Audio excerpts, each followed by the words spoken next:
सजग होते हुए अपने मन को शांत करें।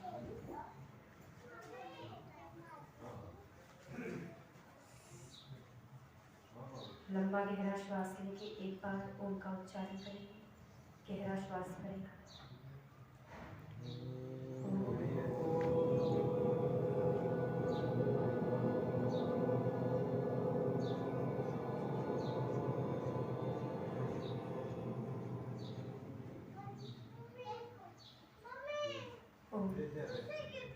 सभी नेत्रों को खोल सकते हैं।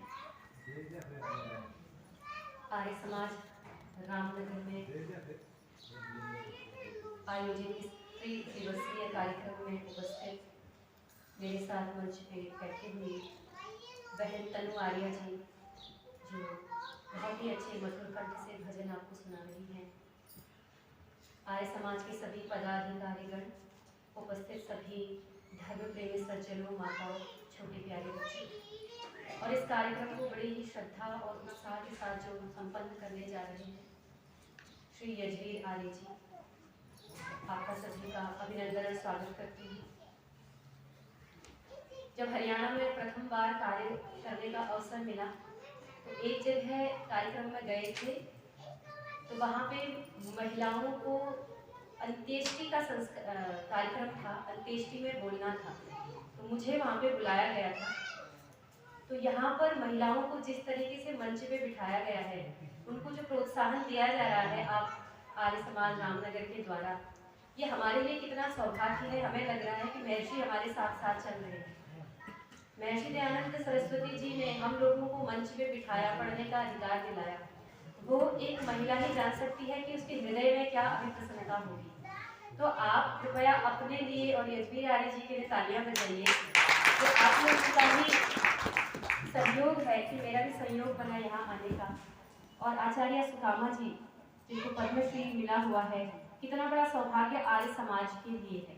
वास्तव में आर्य समाज तेजी से आगे बढ़ रहा है। युवा भी अब आर्य समाज में आ रहे हैं, अपना जीवन समर्पण कर रहे हैं और आर्य सिद्धांतों को सीख रहे हैं।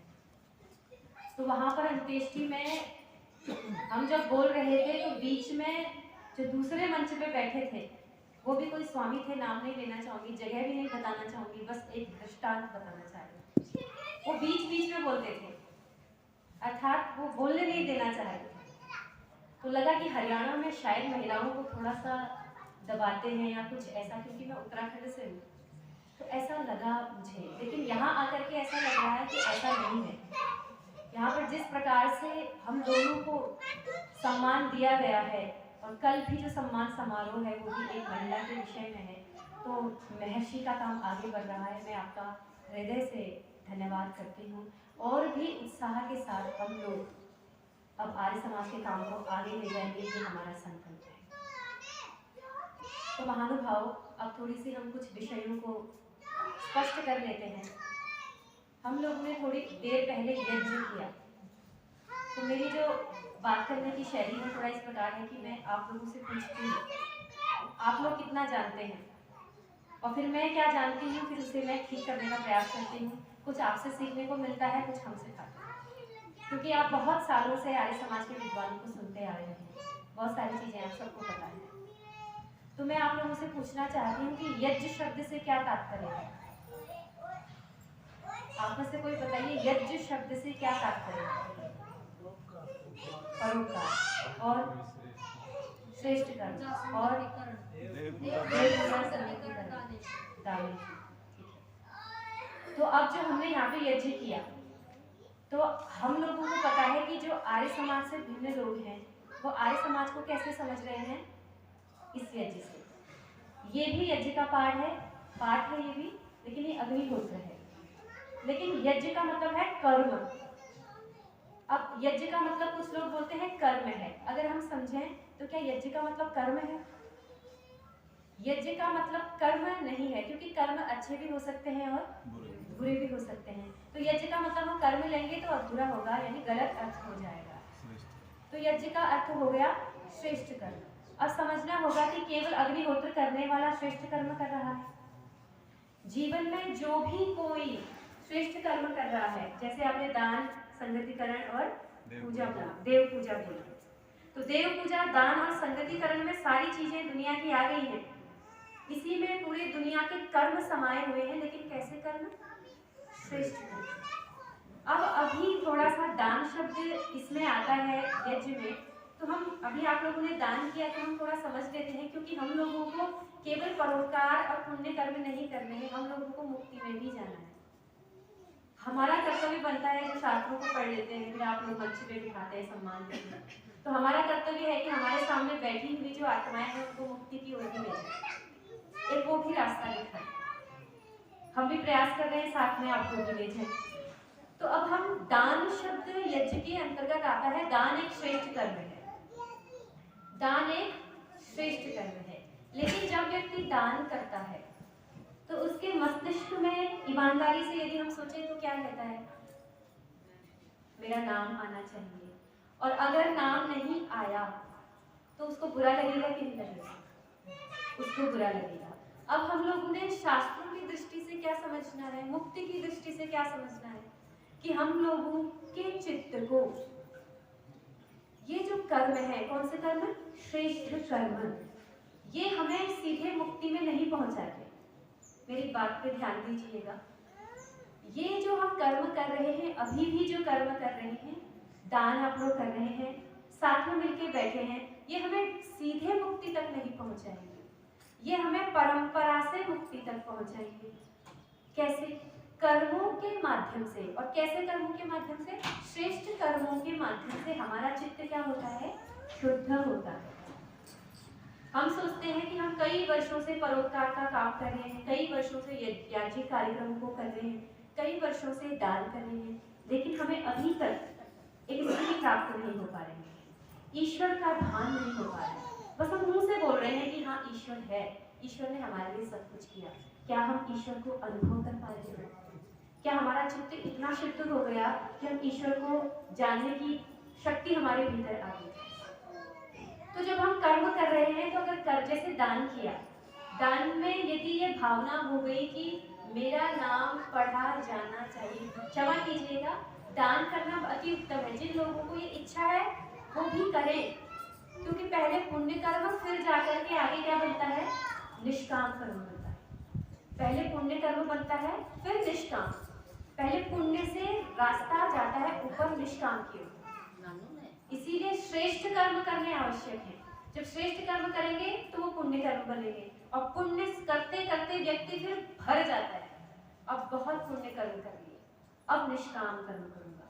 जब निष्काम कर्म करता है तब उसके चित्त में ब्रह्म ज्ञान की योग्यता, सामर्थ्य आती है। थोड़ा सा कठिन बातें हैं, आप सब लोग समझते हैं इन बातों को। तो दान करते समय जैसे किसी ने अभी गुप्त दान किया, गुप्त दान करने वाला व्यक्ति जरूर यहाँ हो सकता है, वो कोई भी है, वो गुप्त है। अब उसके मन में जो इच्छा है, वो क्या इच्छा है? मुक्ति की इच्छा है। उस व्यक्ति के मन में मुक्ति की इच्छा है कि मेरा नाम नहीं आना चाहिए, मेरा नाम नहीं आना चाहिए। अगर मेरा नाम आ गया तो दान नहीं हुआ, आदान प्रदान हो गया। हम लोगों को दान और आदान प्रदान में अंतर समझना होगा। दान तो है जिसमें हमने अपना सत्व मार दिया है। जिस समय हमने सोचा कि मैंने इनको ये देना है, मैंने इनको ये पेन देनी है, उसी समय मैंने क्या निर्णय कर दिया कि इस पेन पे अब किसका अधिकार है? तनु जी का अधिकार है। अब मैं इसको अपना नहीं कह सकती। माता और बहनों, हम क्या करते हैं, किसी को हम थोड़ी साड़ी दे देते ना अपनी घर में काम करने वाली को, तो कहते हैं तेरे को अच्छी लग रही है साड़ी, मैंने दी थी। जो मैंने दी थी क्या तुमने वो पहनी? तुझे वो अच्छी लग रही है? तुझे वो फिट आ रही है? कहते कि नहीं कहते? इसका मतलब क्या है? हम चाह रहे हैं जो हमने दिया वो कहे कि आपकी दी हुई साड़ी वाह क्या अच्छी बात है। मतलब हम लोग पुण्य कर्म तो कर रहे हैं, लेकिन निष्काम कर्म नहीं कर रहे। अब हम गहराई में जाएं तो निष्काम कर्म मुक्ति में ले जाएंगे, लेकिन पुण्य कर्म हमें बंधन में फिर से डालेंगे। पुण्य कर्म हमें अगला जीवन देंगे। यज्ञो वही श्रेष्ठतम कर्म, यज्ञ से हम लोग कहाँ जाते हैं? स्वर्ग की प्राप्ति होती है। हमें क्या प्राप्ति होती है? क्योंकि वो श्रेष्ठ कर्म है। और वो यज्ञ जब क्या होगा? सकाम भाव से किया गया यज्ञ। कौन से भाव से? सकाम भाव से किया गया यज्ञ। अब समझने की बात है कि महर्षि दयानंद सरस्वती जी ने जो हमें दिया है ना, यदि हम उसे गहराई से समझ जाएं तो हम मुक्त हुए हैं, हो जाएंगे, जीवन में जीते हुए मुक्त हो जाएंगे। कैसे? अब मैं आप लोगों से पूछूंगी कि महर्षि दयानंद सरस्वती ने कितने यज्ञों का व्याख्यान किया? उन पंच यज्ञों को क्या कहा? महायज्ञ। माता जी ने ताली बजाई। क्या कहा? महायज्ञ। क्या बोला? कि महाशब्द में बहुत कुछ छिपा है, इसलिए बजाई ताली। महायज्ञ बोला। महर्षि ने इनको महायज्ञ क्यों बोला? अब आपको इसको समझने से पूर्व एक 3 चीजें समझनी होंगी। 3 चीजें क्या समझनी होगी? यज्ञ 3, वैसे तो पंच महायज्ञ तो है ही, लेकिन यज्ञ 3 प्रकार के होते हैं। एक होते हैं नित्य कर्म। क्या बोला मैंने? बोली दोहराइए। नित्य कर्म, नित्य कर्म, नैमित्तिक कर्म और काम्य कर्म। हम लोग नैमित्तिक और काम्य कर्मों से मुक्ति में नहीं जाएंगे, स्वर्ग की प्राप्ति होगी, हमें कुछ प्राप्त तो होगा, लेकिन नित्य कर्म यदि हमने कर लिए जैसे महर्षि ने बताए हैं तो हम मुक्ति की ओर अग्रसर होंगे। अब आप लोग बताइए, हमें मुक्ति में जाना है कि नहीं जाना? महर्षि हमें कौन सा रास्ता बता रहे हैं? मुक्ति का। अब ये महाशब्द जो पंचयज्ञ में लगा है, एक तो देव पूजा जो हम रोज करते हैं। अब मुझे आप महानुभाव बताइए कि पहला यज्ञ महर्षि ने कौन सा रखा? कौन सा यज्ञ रखा? ब्रह्म यज्ञ। यानी महर्षि प्रायोरिटी किसे दे रहे हैं? ब्रह्म यज्ञ को। अब समझना यह है कि ब्रह्म यज्ञ में आता क्या क्या है। ब्रह्म यज्ञ में चित्त शुद्धिकरण के परिक्रम आते हैं। चित्त शुद्धिकरण के परिक्रम। ब्रह्म यज्ञ का मतलब स्वाध्याय भी है। ब्रह्म यज्ञ का क्या मतलब है? स्वाध्याय। मोक्ष शास्त्राध्ययनम प्रणव जपोवा, ऐसे योग दर्शन में आता है। ओम का जप, मोक्ष शास्त्रों का अध्ययन, स्वाध्याय। स्व अध्याय, स्वाध्याय, जिसको हम इंग्लिश में कह देते हैं सेल्फ इंट्रोस्पेक्शन। यानी रात को रोज बैठ करके मैं आज स्वाध्याय कर रहा हूँ, कर रही हूँ, आज मैंने कितने कम सकाम भाव से किए और कितने कर्म निष्काम भाव से किए। ये क्या है महानुभाव? ब्रह्म यज्ञ है। अगर हम अपने जीवन में ये अपना रहे हैं तो हम क्या कर रहे हैं? ब्रह्म यज्ञ कर रहे हैं। अब इस स्वाध्याय करने की प्रवृत्ति हमारे अंदर आएगी कैसे? स्वाध्याय करने की प्रवृत्ति हमारे अंदर क्या नोबेल पढ़ के आएगी? इस बात को समझना होगा कि हम हाफ गर्लफ्रेंड पढ़ लें तो क्या हमें स्वाध्याय की प्रवृत्ति आएगी? हम ओथेलो पढ़ लें, हमें स्वाध्याय की प्रवृत्ति आएगी?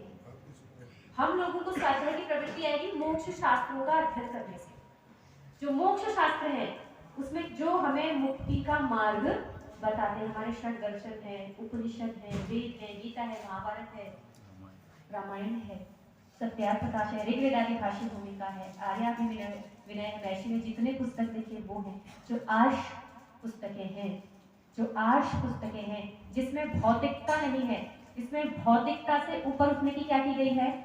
बात की गई है, वो है ब्रह्म यज्ञ। अब जब हम लोग अपना स्वाध्याय करेंगे, इस बात को आप ध्यान से सुनिएगा, जब लोग हम स्वाध्याय करेंगे फिर हमें अपना स्वाध्याय करने की योग्यता प्रदान होगी। जब हमें पता चल रहा है कि शास्त्रों में क्या लिखा है, कैसे स्वाध्याय करना है, उसके बाद ही हम अपना स्वाध्याय कर पाएंगे। तब तक हम निर्णय नहीं कर पाएंगे मैं क्या सही कर रहा हूँ और क्या गलत कर रहा हूँ। इसलिए सही पुस्तकों को पढ़ना बड़ा आवश्यक है। इसलिए शास्त्रों ने कहा मोक्ष शास्त्रों में यानी जो अच्छी पुस्तक है उनका ही अध्ययन करना चाहिए। फिर जाके हम जब ओम का जप करेंगे, जैसे हम अपनी माँ को याद करते हैं, क्या माँ को याद करते समय हमको माँ के सारे गुणों का बखान करना पड़ता है कि मेरी माँ ने बचपन से मुझे पैदा किया, फिर बड़ा किया, फिर ये किया? ये सब हम नहीं करते हैं। जैसे हमने माँ शब्द बोला, हमारे हृदय में माँ की सारी जितनी भी उपकार थे, जितने भी माँ ने हमारे लिए उपकार किए हैं, वो सब हमारे हृदय में उद्भूत हो जाते हैं और हम अपने माँ के भाव में बैठ जाते हैं। हम अपनी माँ को याद करते हैं।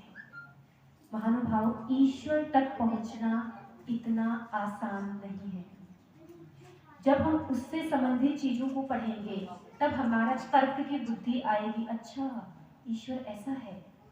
तब जाकर के जब हम ओम शब्द बोलेंगे जब हम ओम शब्द बोलेंगे महानुभाव, तब उसकी पूरी की पूरी जो उसने हमारे लिए किया है, जो शरीर हमें दिया है, ब्रह्मा ने, जैसे अभी बहन बोल रही थी, परमात्मा को भूल जाते हैं।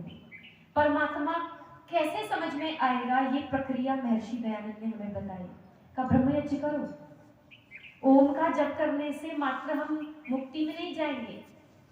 जैसे एक भैंस वाइन करती है, अगर वो बिना अर्थ के होगा तो हमारा ओम भी, हाँ लेकिन ओम एक पवित्र शब्द है, उससे वाइब्रेशन अच्छी आएंगी, इसमें कोई दो राय नहीं है, लेकिन मात्र ध्वनि मात्र रह जाएगा यदि उसके पीछे अर्थ की भावना नहीं जुड़ी होगी। जो कृष्ण बोला तत् तदर्थ भावना, उसका ओम का जप करिए, किसी का भी जप करिए, लेकिन उसके पीछे भावना काम करनी चाहिए। जैसे ही ओम शब्द बोला, सारा ओम की जितनी भी उपकार हमारे ऊपर है, बचपन से लेके आज तक जो कुछ भी ओम ने हमारे लिए किया है, कर रहा है, वर्तमान है, अभी यही, आपको भी मुझे भी ईश्वर जान रहा है, हमारे मन की हर एक क्रिया को जान रहा है। मैं किस भावना से प्रवचन कर रही हूँ, आप किस भावना से सुन रहे हैं, ये वो परमपिता जानता है। ये है ब्रह्म यज्ञ। तो इसको प्रायोरिटी, इसको प्राथमिकता हमारे शास्त्रों में दी गई है। ये बात आपको समझ में आ रही है? आप पहले से जानते हैं, हम स्वाध्याय यहाँ पर कर रहे हैं, हम केवल बातों को दोहरा रहे हैं। आप सब मुझसे ज्यादा जानकार हैं, कई वर्षों से आर्य समाजी हैं, मैं तो अभी बच्ची आर्य समाज में भी हुई, लेकिन ईश्वर कृपा रही कि मुझे अवसर मिला गुरुकुल में अध्ययन करने का, तो शास्त्रों को पढ़ने का, गुरुमुख से अध्ययन करने का अवसर मिला, आप ही लोगों की कृपा से, आप जैसे लोगों ने सपोर्ट किया, इसलिए।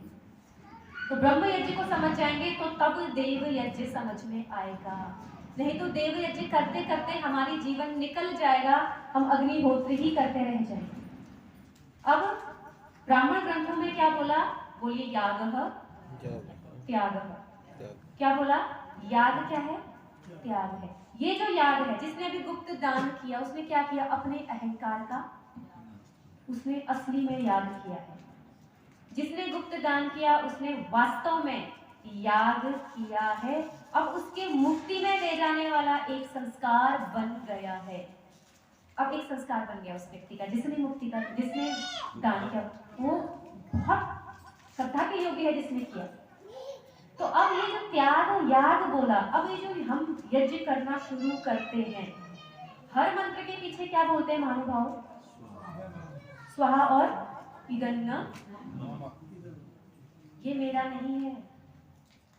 अब आप देखिए, ये मेरा नहीं है, हम बोल रहे हैं, हमने शुरू ही किया है कि ये मेरा नहीं है। जिस भी मंत्र की आहुति हम दे रहे हैं, अब ये तो प्रतीक है हमारे जीवन के श्रेष्ठ कर्मों का। आप अपने घर में यदि परोपकार के काम कर रहे हैं, अपने बच्चों को पाल रहे हैं, तो पहले ही बच्चों के प्रति क्या भाव बनाना है? ये छोटे बच्चे मेरे नहीं है।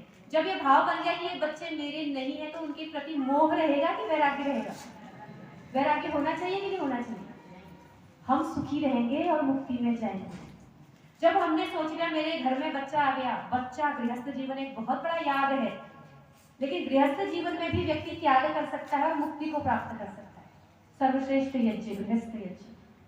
तो जैसे ही उसके घर में बच्चा आया और सोचा, पहले से बच्चे के कान में बोलते थे, कोसी वेदोसी, तू वेद है, तू शरीर नहीं है, तू आत्मा है, उसके कान में बोला जाता था, उसके कान में बोला जाता, तू वेद है, तू ज्ञान स्वरूप है, तू चेतन स्वरूप है, तू शरीर नहीं है, शरीर भौतिकता में मत रहना, तू इस शरीर में से ऊपर उठने के लिए इस शरीर में आया है, परमात्मा ने तुझे एक अवसर दिया है। ऐसा हम अपने बच्चे के कान में बोलते थे। जैसे हमने अपने बच्चे को बोल दिया, तो बच्चे के प्रति आकर्षण रहेगा कि त्याग का भाव रहेगा?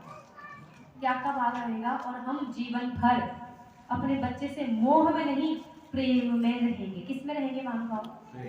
प्रेम करना और मोह करना दो अलग अलग चीजें हैं, जमीन आसमान का फर्क है। प्रेम करने वाला व्यक्ति कहता है कि ये व्यक्ति जहां भी रहे प्रसन्न रहे, और मोह वाला व्यक्ति कहता है कि ये व्यक्ति मेरे पास रहे। ये व्यक्ति किसके पास रहे? मेरे पास रहे। अब वो स्वार्थी है कि उससे प्रेम कर रहा है? मेरे पास रहे, मेरा ध्यान रखे।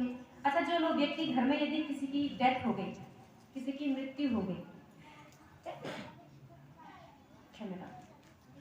किसी की यदि मृत्यु हो गई तो उसकी मृत्यु पर हम अपने लिए रोते हैं या उसके लिए रोते हैं? मेरा ध्यान कौन रखेगा, मुझे अब कौन खिलाएगा, मैं अब किसके सहारे रहूंगी, मैं उसके बिना कैसे रहूंगी। अब मैं, हर शब्द लाइन के पीछे क्या आ रही है? मैं कैसे रहूंगी, मेरा ध्यान कौन रखेगा, मैं अब कैसे रहूं, हाय मैं मर गई, हाय हाय हाय हाय। हाय हाय किसके लिए हो रही है? अपने लिए। और हम जिन्हें सौभाग्य मिला आर्य सिद्धांतों को समझने का, वो जानते हैं एक बार व्यक्ति चला गया, वो दूसरे शरीर में परमात्मा की व्यवस्था से चला गया है। हमारी कोई हैसियत नहीं है अब उसके लिए हम पिंडदान करते रहें। हम उस आत्मा पे नियंत्रण नहीं कर सकते, हम अपने पे नियंत्रण करें, यही बहुत है। हम लोग करते रहते हैं कि दूसरे वाले के लिए नियंत्रण करते रहो, वो परमात्मा के हाथ में है। जैसे ही मरा उसका हमारे प्रति सारा कर्तव्य और हमारे उसके प्रति सारा कर्तव्य खत्म हो जाता है। इसलिए हम लोग स्वार्थी बहुत है। क्या है हम लोग? स्वार्थी। बच्चे के प्रति, मेरा बच्चा, तुम्हारा है कहाँ वो? तुम्हारा है कहाँ वो तो तुम्हारे घर में आया है और परमात्मा ने बोला है कि इसकी आपको परवरिश करनी है। तुम्हारे अपने संस्कार अलग हैं, उसके अपने संस्कार अलग हैं। अपने अपने संस्कारों से आए हैं, लेकिन हम लोगों को एक दूसरे से व्यवहार करते हुए अपने संस्कारों को क्या करना है? ठीक करना है। ये जेल खाना है, सुधार गृह। ये क्या है? सुधार घर है ये हमारा। यहाँ हमने अपना सुधार करना है, आत्मा को देखना है, अपने आप को जानना है, तब जाकर के अग्निहोत्र सफल होगा। ये नित्य कर्म है। क्या है ये? नित्य कर्म किसको कहते हैं? रोज सुबह सुबह पेट साफ करने के लिए जाना पड़ता है कि नहीं जाना पड़ता है? अगर नहीं जाओगे तो नुकसान किसका होगा? हमारा। और जाएंगे तो फायदा है कि जाना ही है। नहीं करेंगे तो पाप जरूर लगेगा, करेंगे तो कोई पुण्य मिलने वाली बात नहीं है। निष्काम भाव से चित्त की शुद्धि होगी। और हम लोगों को पुण्य नहीं चाहिए, हम लोगों को क्या चाहिए? मुक्ति चाहिए। क्या चाहिए? मुक्ति चाहिए। अगर हम लोग एक स्टेप आगे बढ़ जाते हैं अपने श्रेष्ठ कर्मों को करते समय, तो ही मनुष्य जीवन की उपयोगिता है, नहीं तो मनुष्य जीवन की उपयोगिता नहीं है। श्रेष्ठ कर्म करते रहे फिर जीवन में आए। अब मैं आपको अपनी अभी कहानी बताती हूँ। बचपन में पहले तो आर्य समाजी नहीं थे, तो खान पान का ध्यान नहीं रखते थे, कुछ भी खाते थे, दिनचर्या ठीक नहीं थी, कभी भी उठते थे। अभी अभी जुड़े हैं आर्य समाज से 7-8 साल 6 साल हुआ है, तो तब दिनचर्या ठीक करी है, 4 बजे उठना, तब ऐसे ही भाग दौड़ संघर्ष रहता था, तो स्वास्थ्य गिरता गया। अब मैं जहाँ भी जाती हूँ तो दूसरा, जैसे ही वातावरण चेंज हुआ तो शरीर में बुखार, मैं अभी भी बुखार में हूँ, मैं आपके सामने अभी भी बुखार में ही बोल रही हूँ।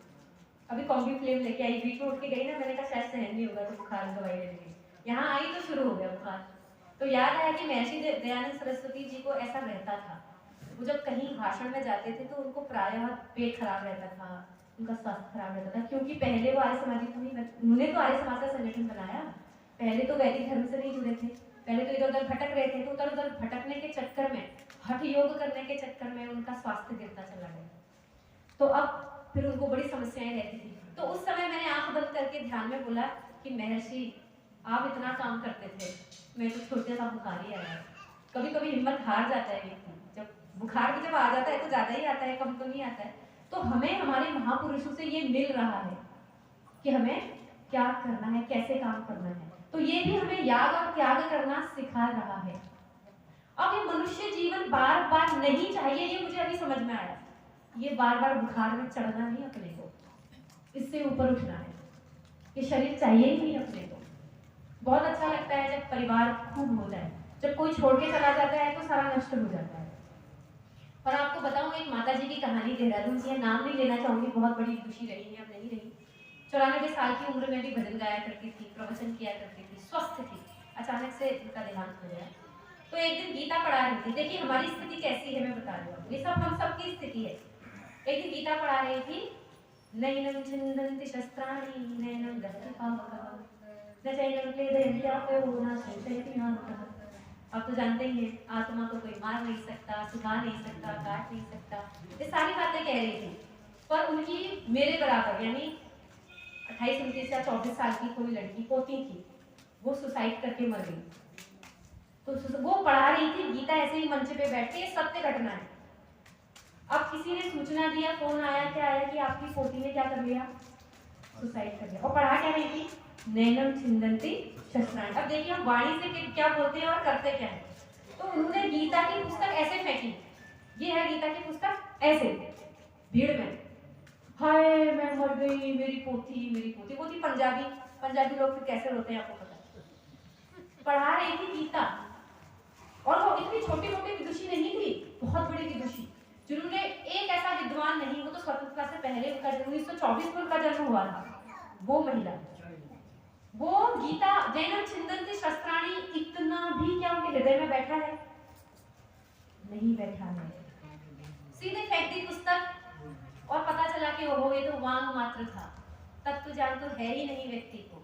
कहीं हम अग्निहोत्र करने में पूरा जीवन यही ना कर रहे हो, कहीं हम ऐसा ही अपना जीवन ना काट रहे हो कि हम बातें बड़ी बड़ी कर, मैं आप लोगों को नहीं बोल रही हूँ, मैं भी इंक्लूडिंग मी, मैं भी आप लोगों के साथ हूँ। कहीं हम लोग प्रवचन करते करते सुनते सुनते जीवन ना निकल जाए और हमारे जीवन में एक भी गुणात्मक परिवर्तन ना आए और हमारे जीवन में मुक्ति का मार्ग तैयार ना हो, अगला जीवन हमारा प्रशस्त धार्मिक ना हो, तो हमारा इन सत्संगों को करने का कोई अवसर नहीं है, कोई फायदा नहीं है। हम लोगों का अब मात्र सांसारिक स्थिति में नहीं रहना है। यजवीर भैया बोल रहे थे मन शांत नहीं हो पाता है जी, क्षमा चाहूंगी मैं बोल रही हूँ, मन शांत नहीं हो पाता, मैं बहुत सारा काम करता हूँ तो इधर उधर मन फंसा रहता है। उनको भी मेरा सुझाव है, अपने लिए भी समय निकालना है, हर व्यक्ति को अपने लिए समय निकालना है, अपने लिए, सब बच्चों को छोड़ के, सबको छोड़ के अपने लिए समय, एकांत में अपना निरीक्षण, परोपकार के काम में मैं कितना अपने भीतर जा रहा हूँ या फिर लोगों में फंस रहा हूँ। परोपकार के काम व्यक्ति को ज्यादा फंसाते हैं, ध्यान रखिएगा। परोपकार में हम लोग किस में फंस जाते हैं? लोकेशना में। किस में फंस जाते हैं? पुत्रेशना और वित्तेशना से ऊपर उठना सरल है, लेकिन लोकेशना से उठना एक साधु व्यक्ति के लिए उतना ही कठिन है जितना एक सामान्य व्यक्ति के लिए। लोकेशना इतनी आसानी से हमें उठाती नहीं है, फंसा देती है। अभी आप बोल दो कल फूल की माला डलवा रही थी, इतने में लोकेशना आ जाएगी, हाँ फूल की माला डल रही है, सम्मान हो रहा है। लोकेशना आ गई तो बंधन में फंस गए, एक लोहे की जंजीर और एक सोने की जंजीर बांधेंगे तो दोनों ही। तो हम लोग छोटा मोटा दान भी जो आप कर रहे हैं, भले ही गुप्त ना करें, लेकिन मन में क्या सोचना है? मेरा नहीं है, मेरा नहीं है। रहीम बोले बहुत दान करते थे, श्लोक याद नहीं है, रहीम बहुत दान करते थे, वो नीचे देख के दान करते थे। तो उनको पूछा आप नीचे देख के दान क्यों करते हो? तो उन्होंने कहा भाई देने वाला कोई दे रहा है, मैं तो अपने हाथों से बस दे रहा हूँ, ऊपर किस हैसियत से देखूं, किस हैसियत से नजरें मिलाऊं मैं, मेरा तो कुछ है ही नहीं। तो अब ये देव पूजा जो है, ब्रह्म यज्ञ समझ में आ गया, ये है देव यज्ञ। देव यज्ञ में कौन कौन से आएंगे? एक जड़ देव और एक चेतन देव। जड़ देव की पूजा तो हम रोज कर रहे हैं, कैसे? जड़ देव की पूजा का मतलब है उनको शुद्ध करना, उनसे सही प्रयोग लेना। जड़ देव क्योंकि हमें बोलेंगे तो नहीं, तो जड़ देव को शुद्ध किया आपने, पानी बचाया, बिजली बचाई, ये सब भी जड़ देव की पूजा है। अब चेतन देव की पूजा, जो आचार्य वगैरह वगैरह बुलाए हैं, उनको निष्काम भाव से सुनना। निष्काम मतलब ये भावना बनाना कि अच्छा बोल रही है बुरा बोल रही है। हमारे मन में क्या होता है? वो वाला विद्वान ज्यादा अच्छा बोल रहा था, ये बेकार बोल रहा है, इसको ऐसे नहीं ऐसे बोलना चाहिए। ये भी होता है, हम उसमें भी हमारी क्या बनी हुई है? इच्छा बनी हुई है, उसके प्रति क्या बनी हुई है? इच्छा। लेकिन विद्वान को भी ध्यान रखना चाहिए कि सुनने वाला किस प्रकार के है, उसको भी ध्यान रखना चाहिए। अपने ही चलाया जा रहा है, अपने बनाया जा रहा है, तो वो भी ठीक नहीं है। तो दोनों में भी वहां पर भी देव पूजा हो रहा होता है। हमारे लिए आप देव, आपके लिए हम देव, एक दूसरे के बिना हम लोग नहीं है। संसार ऐसे ही चल रहा है। तो यहाँ पर भी त्याग हो सकता है कि नहीं हो सकता है? दक्षिणा देते समय त्याग भाव हो सकता है कि नहीं हो सकता है? हमने विद्वान को दक्षिणा दे दी, हमने दी, आर्य समाज ने दी, आर्य समाज ने ऐसा किया, तो ये क्या हो गया? बंधन। सोने की जंजीर ने हमें क्या कर लिया? बांध दिया। ये समझ में आ रहा है? तो ये नित्य कर्म है, ये क्या है? ये तो प्रतीक है केवल, ये हमें जीवन में त्याग करने की भावना बता रहा है। तभी हम हर मंत्र के पीछे क्या बोलते हैं? इदन्ना मम। इसमें भी बहुत विस्तार है, ज्यादा नहीं जाना चाहूंगी इस समय की सीमा। फिर अगला यज्ञ कौन सा है? दो नित्य कर्म मैंने बता दिया। तीसरा है पितृयज्ञ, माता पिता की सेवा करने में भी निष्कामता।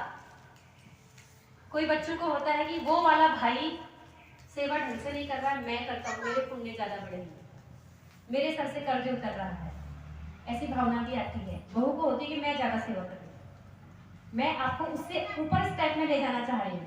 एक स्टेप है कि पुण्य कर्म है, सोचना चाहिए व्यक्ति को कि मेरे पुण्य बनेगी, इसलिए सेवा करें। पहला स्टेप तो यही है।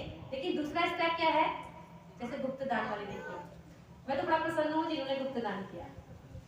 तो दूसरा स्टेप क्या है कि मेरे थोड़ी ना है सासू माँ, मेरे थोड़ी ना है ससुर जी, ये तो मेरा कर्तव्य है और मैं उनकी सेवा नहीं कर रही हूँ, मैं अपने कर्म सुधार रही हूँ, मैं अपने चित्त की शुद्धि कर रही हूँ। इससे मेरा मुक्ति का मार्ग प्रशस्त होगा।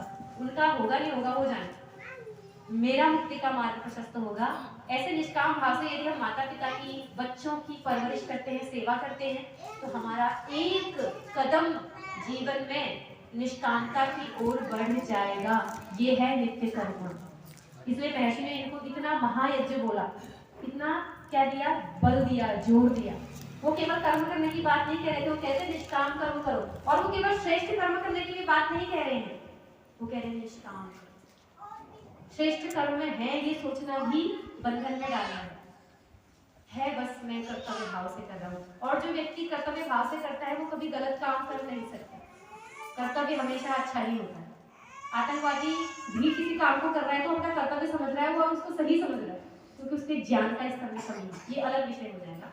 अगला यज्ञ क्या है? बलि वैष्णदेव यज्ञ। अब हमारे आश्रित जो लोग हैं, हमारे आश्रित जो लोग हैं उसमें भी जैसे आप, मैंने अभी उदाहरण दिया, आप अपने काम करने वाली को अच्छी साड़ी दे देते हैं तो उसको दे दिया तो बस दे दिया, वो क्योंकि हमारे आश्रित थी और मेरा कर्तव्य था। और गाय, गर्मी पड़ रही है अभी, बाहर हम पक्षियों के लिए प्याऊ रखते हैं, पानी रखते हैं, दाना पानी डालते हैं। तो ये बलि मतलब क्या होता है? गर्दन काटना, भाग, हिस्सा। बलि मतलब क्या होता है? हिस्सा। जो चीजें हमने कमाई हैं, जो चीजें हमने कमाई हैं उस चीज में से एक भाग निकाल देना। क्या निकाल देना? भाग निकालना। किसके लिए?